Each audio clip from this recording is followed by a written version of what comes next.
ياسين والقرآن الحكيم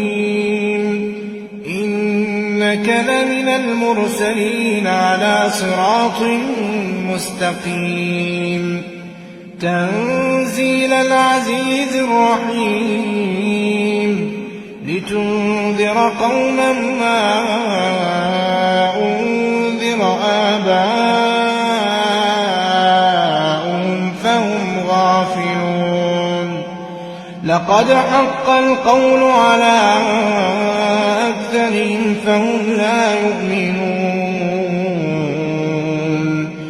إنا جعلنا في أعناقهم أغلالا فهي إلى الأذقان فهم مقمحون